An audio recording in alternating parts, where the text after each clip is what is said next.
So hello guys, कैसे हैं आप लोग। आज हम एक नई स्टोरी लेकर आए हैं। इसका टाइटल है परिवार में बेटी का महत्व। एक बार की बात है जब एक गांव में एक माया नाम की स्त्री रहती थी। उसका भरा पूरा परिवार था। धन धान्य की कोई कमी नहीं थी। माया भी खुश ही थी अपने घर संसार में, लेकिन कभी कभी अचानक बेचैन हो उठती। इसका कारण वह खुद भी नहीं जानती थी। पति उसने हमेशा पूछता कि उसे क्या परेशानी है, पर वह इस बात का कोई उत्तर न दे पाती। तीनों ही बच्चे बड़े हो गए थे, तीनों ही किशोरावस्था में थे। अब उनके रुचि के विषय में अपने परिवार के विचारों से ज़्यादा मेल खाते।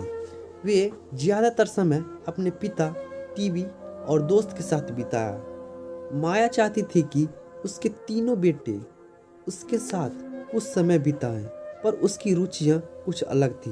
अब वे तीनों ही बच्चे नहीं रह गए। धीरे धीरे वे पुरुष बनते जा रहे थे। एक सुबह माया ने अपने पति से कहा कि क्या मेरी खुशी के लिए आप कुछ करेंगे। पति ने कहा हाँ हाँ, क्यों नहीं। माया बोली, मैं एक बेटी गोद लेना चाहती हूँ और इससे आप सवाल मत करिएगा। पति को माया की बात सुनकर आश्चर्य हुआ और उसने कुछ नहीं कहा। फिर माया ने तीनों बच्चों के सामने भी यह प्रस्ताव रखा। किसी ने कोई आपत्ति तो नहीं की, पर सबके मन में सवाल था, क्यों। जल्द ही माया ने 1.5 महीने की एक प्यारी सी बच्ची अनाथ आश्रम से गोद ले ली। 3 बार माँ बनने का सुख भोग लेने के बाद भी आज उसमें वात्सल्य की कोई कमी नहीं थी। बच्ची के आने की खुशी में माया और उसके पति ने एक समारोह का आयोजन किया।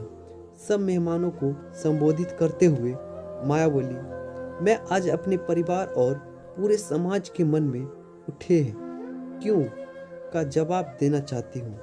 मेरे ख्याल से हर घर में एक बेटी का होना बहुत ही आवश्यक है। बेटी के स्नेह और अपनेपन की शीतलता ही घर के सभी लोगों को एक दूसरे से बांधे रखती है।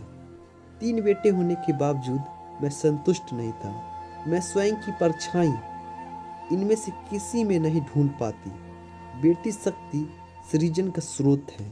तो गाइस, इस स्टोरी के लिए एक लाइक तो बनता है। चलिए हम इस स्टोरी को आगे कंटिन्यू करते हैं। मुझे दुख ही नहीं, पीड़ा भी होती है जब मैं देखती हूँ कि किसी स्त्री ने अपने भ्रूण की हत्या बेटी होने के कारण कर दी। मैं समझाती हूँ कि मेरे पति का वंश जरूर मेरे ये तीनों बेटे बढ़ाएंगे, पर मेरे मातृत्व का वंश तो एक बेटी ही बढ़ा सकती है।